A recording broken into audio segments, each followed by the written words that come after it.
Hi friends, welcome to millet recipes Tamil. இன்றைக்கி நம்ம வீடியோவில் நம்ம கருவேப்பிலை பொடி தான் செய்ய போகிறோம். இது இட்லி, தோசை எல்லாத்துக்குமே ரொம்ப சூப்பரான காம்பினேஷனாக இருக்கும். கண்டிப்பாக சட்னி, சாம்பார் எல்லாத்தையும் இது உங்களுக்கு நல்லா ஹெல்ப் பண்ணும். கண்டிப்பாக ஒரு முறை செஞ்சு வச்சுக்கோங்க.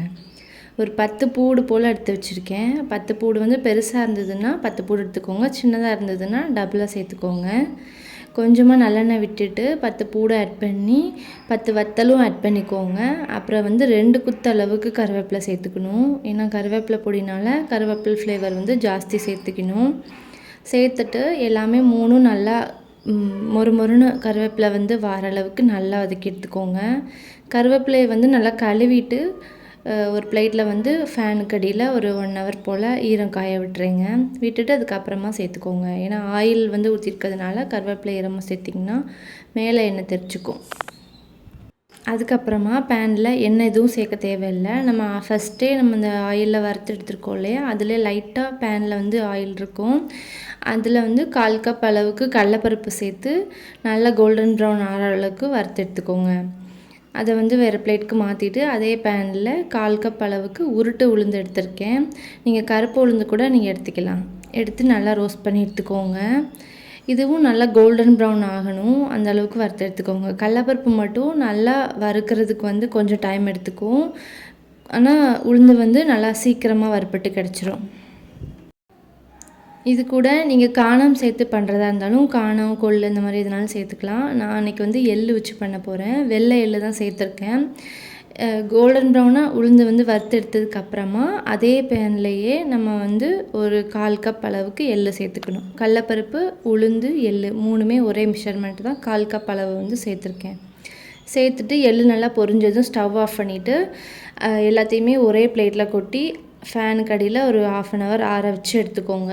எடுத்துட்டு பிளேட்டில் இருந்து நம்ம மிக்ஸி ஜாருக்கு மாற்றும்போது மிக்சியில் கொஞ்சம் கூட ஈரம் இல்லாமல் பார்த்துக்கோங்க.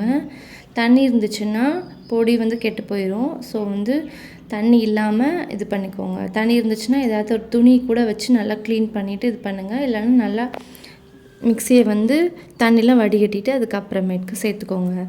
சேர்த்ததுக்கப்புறமா இது கூட நீங்கள் ப்ரோட்டீனுக்காக பாதாம், அண்டிப்பருப்பு அந்த மாதிரி கூட நீங்கள் ரோஸ்ட் பண்ணிவிட்டு சேர்த்துக்கலாம். இல்லைனா உங்கள்கிட்ட ஏதாவது விதைகள் இருந்ததுன்னா வெள்ளரி விதைகள் அந்த மாதிரி கூட நீங்கள் சேர்த்துக்கலாம்.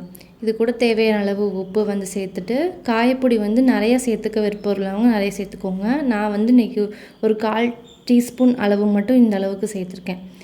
சேர்த்து நல்லா கொரப்பாக அரைச்சி எடுத்துக்கோங்க. உங்களுக்கு நைஸாக வேணும்னா இன்னொரு பல்ஸ் கூட நீங்கள் இந்த மாதிரி கரண்டியை வச்சு தள்ளி விட்டுட்டு இன்னொரு பல்ஸ் விட்டு எடுத்துக்கோங்க. எங்கள் வீட்டில் கொஞ்சம் பொடி கொரப்பாக இருந்தால் தான் பிடிக்கும். அதனால் நான் கொரப்பாக வச்சு எடுத்திருக்கேன். பொடியோட கலர் பார்க்கும்போதே உங்களுக்கு தெரியுதில்ல எந்த அளவுக்கு கருவேப்பிலை ஃப்ளேவர் இருக்கும் அப்படின்றது. மணமும் சுவையும் அவ்வளோ ருசியாக இருக்கும் இந்த பொடியில்.